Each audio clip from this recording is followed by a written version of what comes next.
말씀은 구약성경 사무엘하입니다. 사무엘하 2장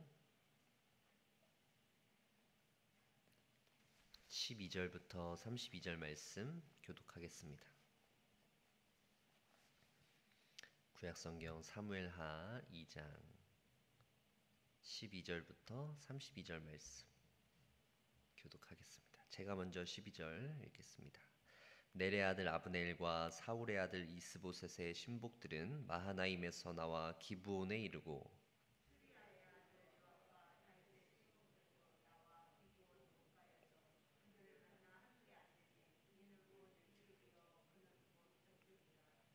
아브넬이 요압에게 이르되 원하건대 청년들에게 일어나서 우리 앞에서 겨루게 하자.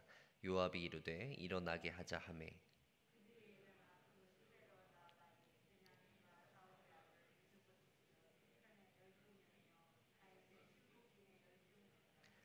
각기 상대방의 머리를 잡고 칼로 상대방의 옆구리를 찌르매 일제히 쓰러진지라. 그러므로 그곳을 헬갓 핫수림이라 일컬었으며 기브온에 있더라.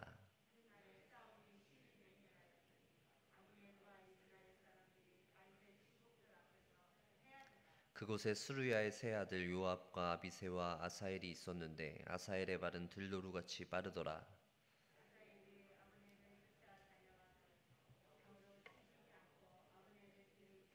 아브넬이 뒤를 돌아보며 이르되 아사엘아 너냐 대답하되 나로라.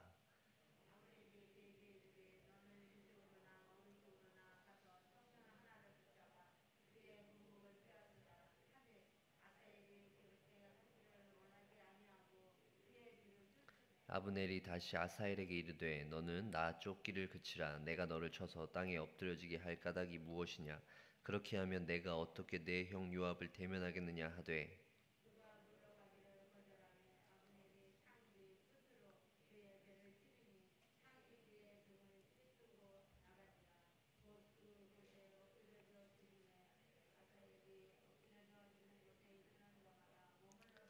요압과 아비새가 아브넬의 뒤를 쫓아 기브온 거친 땅의 길가 기아 맞은 쪽 암마 산에 이를 때 해가 졌고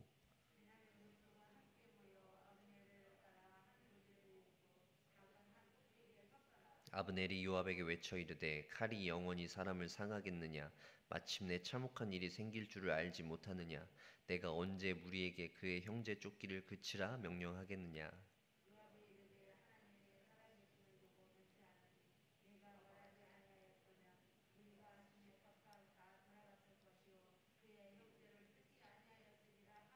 요압이 나팔을 불매 온 무리가 머물러 서고 다시는 이스라엘을 쫓아가지 아니하고 다시는 싸우지도 아니하니라.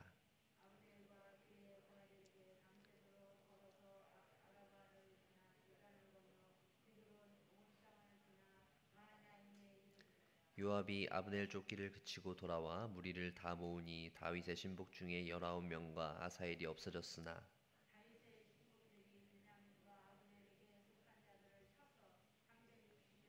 함께 읽겠습니다. 무리가 아사엘을 들어올려 베들레헴에 있는 그의 조상 묘에 장사하고 요압과 그의 부하들이 밤새도록 걸어서 헤브론에 이른 때에 날이 밝았더라. 아멘. 예, 사무엘하는 이스라엘의 초대 왕이었던 사울 왕이 죽은 이후에 대한 내용이에요. 사울을 대신해서 그의 아들 이제 이스보셋이 왕이 되고 다윗은 헤브론이라고 하는 곳에서 왕위에 오르게 됩니다. 그래서 이제 왕이 두 명이 되게 된 것인데요. 그래서 이제 사울의 왕 이스보셋을 왕으로 세운 진영과 다윗을 왕으로 세운 진영, 두 진영 간의 전쟁이 벌어지게 되는 내용이 오늘 우리가 살펴본 사무엘하 2장 12절부터 32절 내용입니다. 14절 말씀을 한번 보시면 아브넬이 요압에게 이르되 원하건대 청년들에게 일어나서 우리 앞에서 겨루게 하자. 요압이 이르되 일어나게 하자 하매. 자, 이제 양쪽 진영이 만나게 되었어요. 그래서 이제 서로 전면적인 전쟁을 하기 이전에 전초전을 벌이고 있는데요. 각 진영에서 이제 12명씩 나와서 싸움을 하게 하자, 겨루게 하자라고 하는 내용이죠. 17절 말씀을 보시면 그날에 싸움이 심히 맹렬하더니 아브넬과 이스라엘 사람들이 다윗의 신복들 앞에서 패하니라. 자, 결국 이 12명씩 나와서 전쟁을 한 이후에 그리고 다시 또 그들끼리 소규모의 전쟁을 치루었죠. 그리고 나서 그 결과가 17절에 기록되어져 있어요. 다윗의 신복들이 승리하게 된 내용입니다. 자, 계속해서 30절과 31절 말씀 보시면 요압이 아브넬 쫓기를 그치고 돌아와 무리를 다 모으니 다윗의 신복 중에 19명과 아사엘이 없어졌으니 다윗의 신복들이 베냐민과 아브넬에게 속한 자들을 쳐서 360명을 죽였더라. 이제 전쟁의 결과가 나타나죠. 다윗의 진영은 20명의 사망자가 생겼어요. 그리고 아브넬 진영은 360명이 죽게 되었다라는 것이죠. 더 큰 전쟁으로 번지기 전에 이제 아브넬과 요압은 서로 이제 그만 싸우자라고 서로 합의를 하게 되고요. 그래서 이제 더 이상의 희생자가 발생하지 않도록 하자라는 것이죠. 그래서 이제 어느 정도 전쟁이 일단락 마무리되어지는 내용이에요. 오늘 본문이 바로 그렇게 아주 소규모의 전쟁이 벌어진 내용인데요. 다만 오늘 내용은 이제 이 전쟁을 넘어서서 아주 한 가지 중요한 단서가 등장하고 있는데요. 앞으로 벌어질 일인데 이제 곧 이 두 진영이 적극적으로 서로 싸우게 될 큰 전쟁이 벌어지기 이전에 이 아사엘이라고 하는 사람이 죽게 됨으로 말미암아 또 그 전쟁에 어떤 불을 붙이게 되는 방아쇠 역할을 하게 되는 것을 볼 수 있어요. 이 요압의 동생이었던 이 아사엘이 아브넬이라고 하는 상대 진영의 어떤 적장이죠. 그 사람을 쫓게 되다가 결국에는 죽음을 맞이하게 되는 그 내용을 좀 살펴보려고 합니다. 자, 이제 우리는 사울이 죽은 뒤에 사울 왕을 이어서 왕이 될 사람은 사실 정해져 있었어요. 누구일까요? 예, 그 사람은 바로 다윗입니다. 이미 사무엘로부터 기름 부음을 받았고 하나님께서 이제 다윗을 왕으로 삼으려고 하는 계획이 있었는데 사람들은 이제 다윗이 아니라 특히 사울을 따르던 사람들, 그 사람들은 사울의 아들을 왕으로 삼았던 것이죠. 이제 그 이후부터 이제 이런 어떤 전쟁이 벌어질 조짐들이 조금씩 생기게 되는데요. 사실은 그 이전으로 거슬러 올라가다 보면 사사 시대부터 이미 이스라엘 지파 안에서 12지파 안에서 조금씩 내부 분열이 일어나는 모습을 볼 수 있긴 합니다. 결국 그것이 이제 다윗 시대에 이르러서 다윗 왕이 될 때, 왕으로 오를 때 좀 적극적으로 나타나게 되는데요. 사실 다윗이 왕이 되는 것이 더 자연스러운데 사울의 군사령관이었던 이 아브넬은 사울의 아들이었던 이스보셋을 왕으로 삼았단 말이에요. 그래서 이제 다윗과 함께하는 사람들은 그것을 받아들일 수 없었던 것이고요. 그래서 바로 전쟁이 벌어지게 된 것이죠. 우리는 오늘 본문을 통해서 단순히 어떤 양 진영 간의 어떤 싸움, 권력을 두고 다투는 것의 문제로서만 오늘 본문을 다루어서는 안 될 것 같아요. 왜냐하면 이스라엘이라고 하는 이 나라 그리고 하나님의 백성인 이 12지파 이 사람들은 하나님 나라의 백성으로서 그 당시 고대 근동 지역에서 다른 나라들과는 분명히 다른 차이점이 있죠. 그들은 하나님을 왕으로 모시고 하나님께서 친히 다스리시는 그런 나라가 되어야 했기 때문이에요. 그렇기 때문에 그들은 왕을 세우든지 아니면 어떤 일들을 하든지 그들은 하나님의 나라, 백성으로서 이방 나라들과 구별된 모습으로 살아가야 했던 것이죠. 근데 왕을 세우는 것 자체에도 그렇게 인간적인 모습들이 드러날 수 있고 또 그 안에서 전쟁을 하는 모습들을 통해서 우리가 단순히 어떤 권력을 놓고 싸우는 문제가 아니라 오늘 이 본문은 하나님 나라의 관점에서 살펴보아야 한다라는 거예요.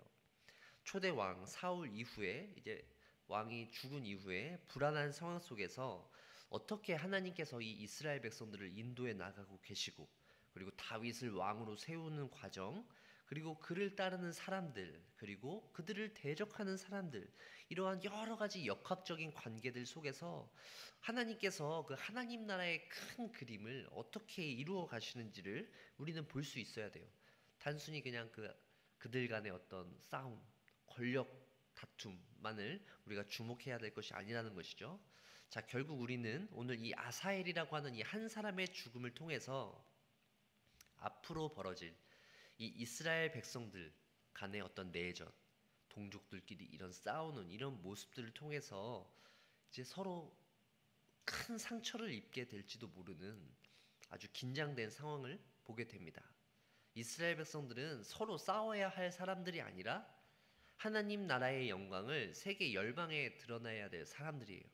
그런데 지금 그들은 서로 싸우기 위해서, 그리고 소규모로 또 싸우고 있고요. 그리고 곧 그것이 민족 전체로 벌어질 수도 있는 아주 중차대한 상황 가운데 있다라는 거예요.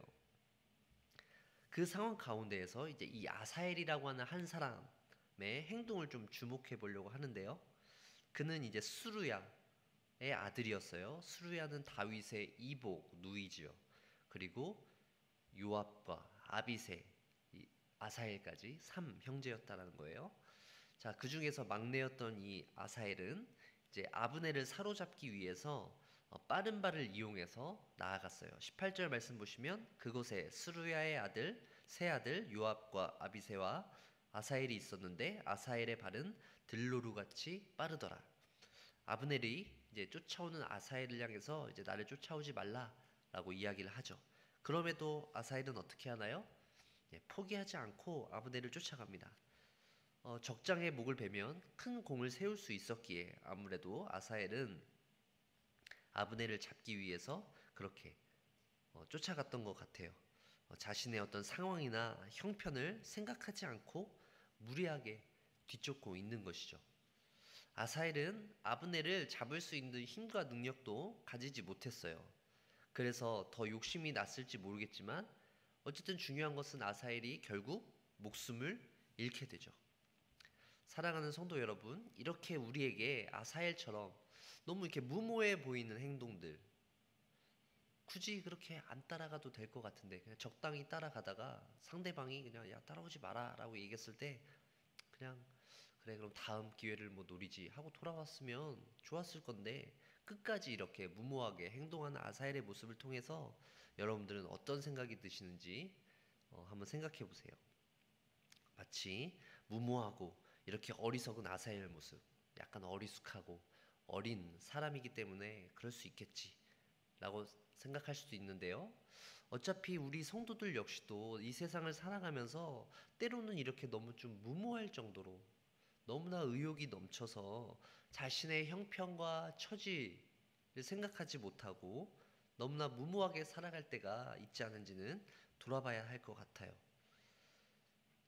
아사엘이 이렇게 보여주는 사실 숭고한 노력, 이것을 무시하려고 하는 것은 아닙니다. 전쟁에 임하는 사람으로서 적장을 사로잡기 위해서 노력하는 모습은 충분히 칭찬받아야 될 점이지만 그것이 도를 넘어서서 너무나 무리하게 자신의 목숨을 잃을 정도로 그렇게 무모해서는 안 된다는 것이죠.